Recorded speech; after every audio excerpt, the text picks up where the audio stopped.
हालांकि देश में पहले भी एंटी पेपर लीक कानून था, मगर जिस तरह नीट का पेपर लीक हुआ और उसके बाद एक बड़ा आंदोलन हुआ, उसने कहीं ना कहीं सरकार की आंखें भी खोल दी और देश की भी। नमस्ते महाराज, क्या हाल चाल है? सब ठीक हो?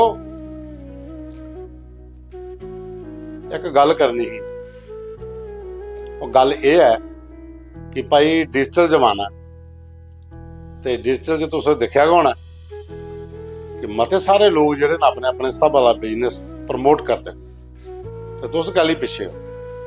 द न्यूज़ रूम 24 आवाज तुहाडे कन्नै। तुसें अपना कोई भी तुंदा जेह्ड़ा बिजनेस है ओह्दा वीडियो बनाना है, कुछ भी प्रमोट करना है, साढ़े जेह्ड़े नंबर दित्ते ने स्क्रीन पर साइडें पर, इंदे पर कंटैक्ट करो, अस तुंदे कोल पुज्जी जागे। अग्गें भी ते प्रोग्राम लेइयै तुंदे कोल आवा दे आं, सारे का प्रोग्राम करियै तुसें ही दस्से।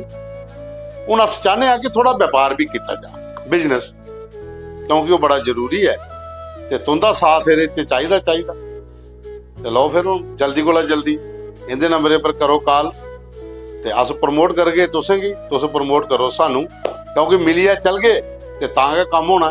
ते जम्मू कश्मीर दे विच अगर तुंदा साथ सानू मिले ते साढ़ा साथ तुसें ही मिले ते कन्नै कन्नै जम्मू कश्मीर भी विकसित होग ते व्यापार भी बधेगा। ठीक है ना? करियो महाराज फोन।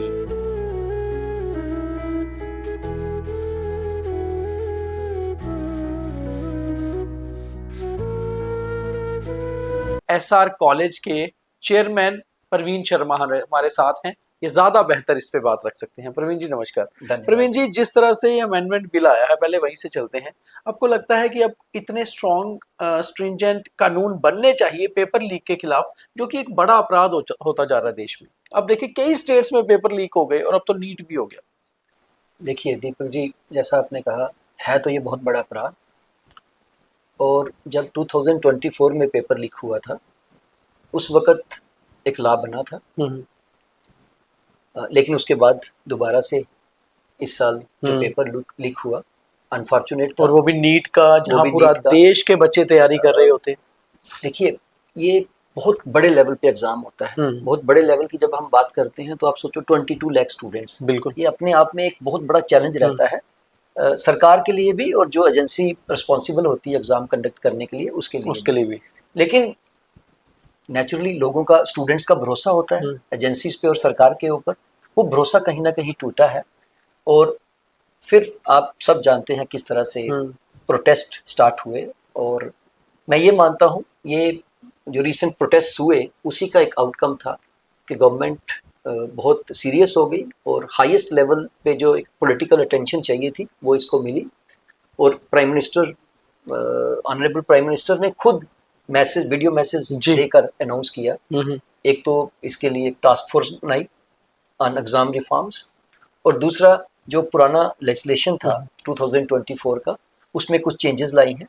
और जब हम उन चेंजेस की बात करते हैं तो मैं यही कहूँगा उस लॉ को और स्ट्रिक्ट बना दिया है और स्ट्रिंजेंट प्रोविजंस हमने उसमें। आपको लगता है जितना स्ट्रिक्ट बना दिया है काफी है, या इससे भी 2 स्टेप आगे जाना था, कुछ और ज्यादा स्ट्रॉन्ग? जहां तक लॉ की बात है ना, अगर आप लॉ को देखें तो बहुत अच्छा, उसमें बड़े अच्छे अच्छे प्रोविजंस हैं। इन द सेंस, एक तो जो जेल टर्म है वो बढ़ाई है, इंडिविजुअल्स इन्वॉल्व हैं अनफेयर मीन्स में तो उनके लिए अलग से है फाइन। जैसे अगर कोई ग्रुप पे ऐसे लोग हैं, तो अगर कोई सर्विस प्रोवाइडर है उसको 8 साल तक उसको डिबार कर देंगे, प्लस उसको 5 साल तक 5 करोड़ तक का रादर उसमें फाइन भी है। और अगर कोई ऑर्गेनाइज्ड क्राइम करता है तो उसके लिए अगेन 7 से 10 साल तक की सजा है और 10 करोड़ का फाइन है। तो काफी स्ट्रिंजेंट प्रोविजंस उसमें इनकॉर्पोरेट किए हैं। इसके साथ साथ कुछ और भी चीजें हैं जो, जैसे आपने अभी कहा भी, कि एक तो उसमें प्रोविजन है स्पेशल फास्ट ट्रैक कोर्ट्स का, क्योंकि रेगुलर कोर्ट्स में जब केसेस जाते हैं तो वो बहुत सालों तक डिसाइड नहीं हो पाता है ना, तो उसमें इंटरेस्ट भी नहीं रहता और कहीं ना लोग भूल भी जाते हैं। तो आपको लगता है कि जो 2024 में एंटी पेपर लॉ लाया गया, एंटी पेपर लीक लॉ, मतलब उससे भी डर नहीं हुआ लोगों को? मतलब अभी जरूरत है इतना स्ट्रॉन्ग करने की कि लोग डरते नहीं है पेपर लीक करने में या इस तरफ जाने में? अगर आप थोड़ा जेनेसिस में जाएं, थोड़ा पीछे जाएं ना, मैं कल भी कहीं बात कर रहा था, 2002 से लेके 2025 के बीच में 45 पेपर्स थे जो लीक हुए। मैं उन पेपर्स की बात कर रहा हूँ स्पेशली नेशनल लेवल पे, जहाँ स्टूडेंट्स की जो तादाद थी वो 1 लाख से ज़्यादा थी, और इन्वेस्टिगेशन हुई, ट्रायल चला, लेकिन सिर्फ 2 केसेस में कन्विक्शन हुई। तो नेचुरली कहीं ना कहीं फेलियर था। शायद ये बैकग्राउंड थी, इस तरह की चीजें हुई हैं तो 2024 में ला लाए। लेकिन 2026 में जब दोबारा से ये हुआ, जो सीरियसनेस चाहिए थी on the part of the government, मुझे लगता है वो रिफ्लेक्ट होती है इस एक्ट में, ये जो लॉ नया बनने जा रहा है। तो ये सारे जो प्रोविजंस हैं, मुझे लगता है कहीं ना कहीं इनकी जरूरत थी। लेकिन जो आपने कहा क्या ये इनफ है, ये इनफ तो नहीं है, क्योंकि ये तो हो गया कि पेपर लीक हो जाता है तो उसके बाद इन्वेस्टिगेशन होगी, कल्प्रिट्स जो हैं they should be brought to justice, वो एक बात होगी। लेकिन जो एग्ज़ाम का पैटर्न है, जो एग्ज़ाम में जो सिस्टमिक रिफॉर्म्स होने चाहिए, उसके लिए एक कमेटी तो सेटअप की है, जैसे अभी हमने बात की, एक हाई लेवल कमेटी बनाई है जिसमें नंदन नीलकनी जी उसके चेयरमैन हैं, बिल्कुल इसरो के फार्मर चेयरमैन जो थे वो उसके मेंबर हैं, IIT मद्रास के डायरेक्टर जो हैं, फार्मर इंटेलिजेंस ब्यूरो के डायरेक्टर हैं, फार्मर एजुकेशन सेक्रेटरी हैं, बहुत सारे लोगों को रखा है। तो मुझे लगता है उस कमेटी को कॉन्स्टिट्यूट करने का पर्पज ये है कि क्या सिस्टमिक रिफॉर्म्स लाए जा सकते हैं। ये सारे जो कानून बनाए जा रहे हैं कि पेपर लीक हो गया तो एक्शन कैसे होगा, है ना, इन्वेस्टिगेशन के बाद, मगर पेपर लीक हो ही ना, इसके लिए आपको क्या लगता है कुछ चेंजेस उसमें भी करने की जरूरत है? ये जो टास्क फोर्स किसी तरह से ज्यादा हो चीजें, ये जो टास्क फोर्स है ये उसी के लिए बनाई गई है। मैं ये मानता हूं इस पे काम किया जाए, इस लेवल का जो एग्जाम है, इस स्केल का जो एग्जाम है ना, मेरा पर्सनल ओपिनियन तो ये है, मैं ये मानता हूँ कि ये 1 स्टेज एग्जाम होना नहीं चाहिए जी। ये जो नीट का एग्जाम है ना, 2 स्टेज मॉडल होना चाहिए, जिसमें एक प्रिलिमिनरी एग्जाम होना चाहिए, एक काइंड ऑफ स्क्रीनिंग टेस्ट, मतलब जैसे आपके सिविल सर्विसेज के होते हैं। उसमें क्या हो सकता है कि डिफरेंट सिटिंग्स में हो सकता है, जरूरी नहीं है सेम टाइम पे सारा एग्जाम हो, आप डिफरेंट सिटिंग्स में कर सकते हैं, और वो उस टेस्ट को जो पास करके स्टूडेंट्स आते हैं उनका एग्जाम चाहे आप एक सिटिंग में ले लें, उस लेवल का एग्जाम कंडक्ट किया जा सकता है। तो मुझे लगता है उससे क्या फायदा होगा, क्या लाभ होगा आपको क्या लगता है? देखो 22 लाख लोगों का एग्जाम कंडक्ट करना और उसी पे डिपेंडेंट रहना, अदरवाइज क्या है 2 स्टेज हो गया तो एक स्टेज पहले स्क्रीनिंग हो गई, से ये पता लग गया कि इतने बच्चे निकल कर आ गए, जो सिंसियर स्टूडेंट्स हैं, जो सीरियस स्टूडेंट्स हैं, वो आगे जाएंगे और आगे जाके, क्योंकि आपको लगता है कि फर्स्ट अटेम्प्ट तो सभी देते हैं, नॉट ओनली फर्स्ट अटेम्प्ट, मेरा कहने का मतलब है कि एक तरह से स्क्रीनिंग हो जाएगी, जो सिंसियर बच्चे होंगे, सीरियस बच्चे होंगे, वही आगे जाएंगे मेंस में, और जो मेंस में फाइनली जितनी सीट्स होंगी उतने बच्चों को सिलेक्ट किया जा सकता है। आप प्रोफेशनल कोर्सेज के लिए आपका इंस्टीट्यूट बहुत पहले से जम्मू से बच्चों को कोचिंग दे रहा है, काफ़ी सारे स्टूडेंट्स आपसे यहाँ प्रोफेशनल डिग्रीज में गए, फिर काफ़ी सारे अधिकारी भी बने, JKAS या IAS या IPS, आप बहुत नज़दीक से स्टूडेंट्स की मेंटेलिटी को जानते हैं। मैं बड़ा वही सवाल मेरा आपसे है कि कितना तनाव, कितना अफेक्ट करता है ऐसा इंसिडेंट स्टूडेंट के माइंडसेट? देखिए, चाहे सेंट्रल लेवल पे हो, स्टेट लेवल पे हो, ये जो एग्जाम्स होते हैं ना, बहुत कंपटीशन है इसके लिए, और स्टूडेंट्स फॉर इयर्स टुगेदर पढ़ते हैं। जिसने 2 साल, फॉर एग्जांपल हम नीट की बात करें, ये सारा माहौल जो बना है, बैकग्राउंड नीट की वजह से बना, मिनिमम 2 से 3 साल तो बच्चा पढ़ता ही है ना उस एग्जाम के लिए। 2 साल, 2.5 साल, 3 साल जो बच्चा पढ़ रहा है, और एग्जाम टाइम पे उसको पता चलता है ये पेपर लीक हो गया, तो एक कितना बड़ा उसके लिए मेंटल ट्रॉमा है ना? और देखो, जो तो वेल ऑफ हैं वो तो मैं उनकी बात समझता हूँ, स्टूडेंट्स जो होते हैं डिफरेंटली प्लेस्ड होते हैं, इन द सेंस कोई कहीं जाके पढ़ रहा है, दूसरे सिटी में जाके पढ़ रहा है, कोई कोचिंग ले रहा है, कोई पता नहीं अगले 6 महीने तक पढ़ भी पाए उतना उसके पास रिसोर्सेज भी हैं कि नहीं है। तो वो सारा जो है ना, वो उसमें एक प्रॉब्लम आई जाती है, और मुझे लगता है सबसे बड़ा जो लॉस है वो ट्रस्ट का है। जो एग्जाम रिक्रूटिंग एजेंसीज हैं, या एग्जाम कंडक्ट करने के लिए जो एजेंसीज हैं, और जो गवर्नमेंट है, मुझे लगता है आपको लगता है कि जो एजुटेशन स्टूडेंट्स का कम हो जाता है, जो एजुटेशन हुई, इसके पीछे कहीं ना कहीं वही एक ट्रस्ट और एक वही ट्रिगर था। देखिए, इसके डिफरेंट मुझे लगता है फेसेट्स हैं।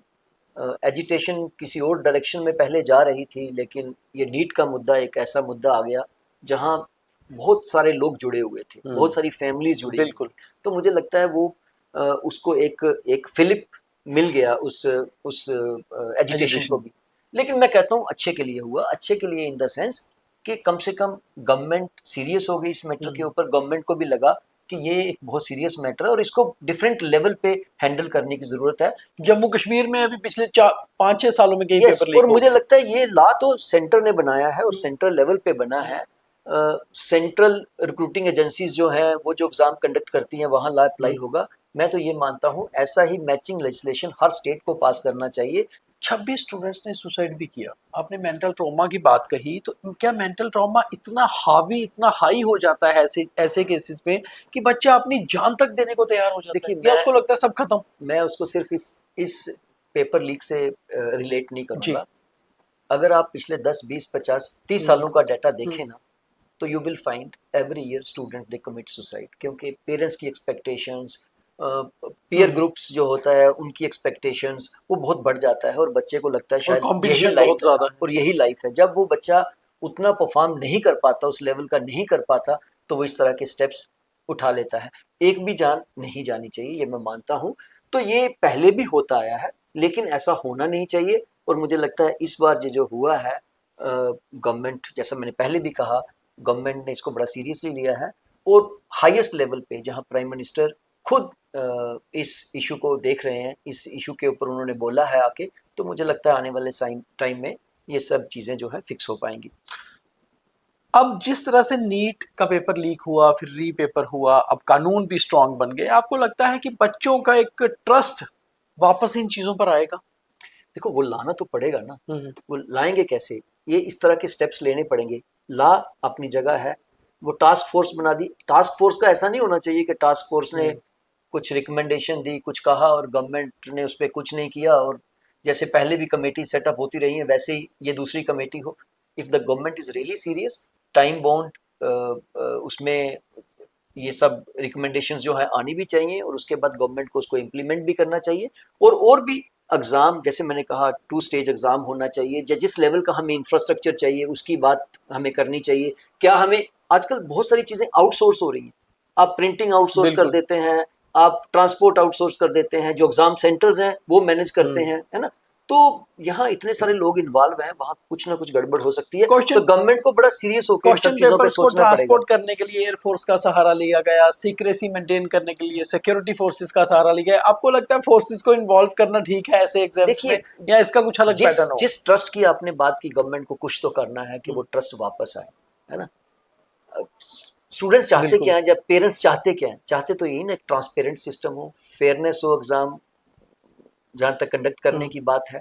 तो ये सब ट्रस्ट तभी बनेगा जब गवर्नमेंट। आपके पास भी एसआर कॉलेज में लंबे समय से आप जो है युवाओं को मिलते आ रहे हैं, वो कहते हैं ना कि जब आप रोज युवाओं को मिलते हो तो ऑलमोस्ट आपकी सोच भी युवाओं जैसी होती है, क्योंकि बहुत छोटी एज से आपने भी शुरू किया था, मगर आप हर साल 20-21 साल के कई सारे युवाओं से मिलते हैं जो आपके पास पढ़ने आते हैं। आपको लगता है जिसको भी ये जेन जी कह रहे थे कि बहुत ज्यादा वायरल हो गया आजकल तो जनरेशन्स के हिसाब से, पहले से सीरियस हैं चीजों को लेकर, लॉजिक्स में बड़े क्लियर हैं, कॉन्स्टिट्यूशन को पढ़ते हैं? देखो, इसको अपना एक डिफरेंट उससे देखना पड़ेगा। जैसे हम लोग एक डिफरेंट जनरेशन से बिलोंग करते हैं। जिस जनरेशन की आप बात कर रहे हो ना, वो ऑनलाइन उन्होंने शुरू से देखा है, सोशल मीडिया उन्होंने शुरू से देखा है, तो वो उस माहौल में पैदा हुए हैं। वो उनको पहले क्या होता था, चीजें बड़ी मतलब छुपी रहती थी। आप ये कह रहे हैं कि सोशल मीडिया उनके लिए एक सोसाइटी है, सोसाइटी है, उनको जैसे हमारे लिए उनको, माइनर yes, हिस्सा है। उनको कोई बड़ी बड़ी ऑर्गेनाइजेशंस नहीं चाहिए अपने व्यू पॉइंट को रखने के लिए। उनके पास छोटा सा एक मोबाइल है, उस पे वो अपनी वीडियो बना के अपलोड कर सकते हैं। This is how the public opinions are formed, है ना। तो मैं कहता हूँ वो जो आप कहते हो ना, जेन ज़ी ज्यादा इन्फॉर्म्ड है फॉर गुड और बैड रीजंस। सर्टेनली वो एक डिफरेंट जनरेशन को बिलोंग करते हैं, तो उनकी जो एक्सपेक्टेशंस हैं, उनकी जो एस्पिरेशंस हैं, उसको समझना पड़ेगा गवर्नमेंट को। Thank you. तो the public examination prevention of unfair means amendment bill 2026 जो है वो टेबल हो चुका है और पास भी हो चुका है। ये 2024 का जो एंटी पेपर लीक बिल था, दरअसल उसी को अमेंड किया गया है और अब स्ट्रिक्ट रूल्स बने हैं, एक कानून बने हैं कि पेपर लीक के मामले में कैसे निपटा जाए। मगर पेपर लीक हो ही ना, उसके लिए भी टास्क फोर्स बनाई गई है। और दूसरा, आज का जेन ज़ी जो है बहुत सचेत है, इन चीज़ों को डायरेक्टली देखता है और गवर्नमेंट को भी ये समझ आ गई है कि अब इस जनरेशन से निपटने के लिए हमें डायरेक्ट संवाद में जाना चाहिए। तो ओवरऑल इन सारी चीज़ों को आप कैसे देखते हैं, आप कमेंट करके ज़रूर बताइए, ज़्यादा से ज़्यादा शेयर भी करिए। बहुत धन्यवाद।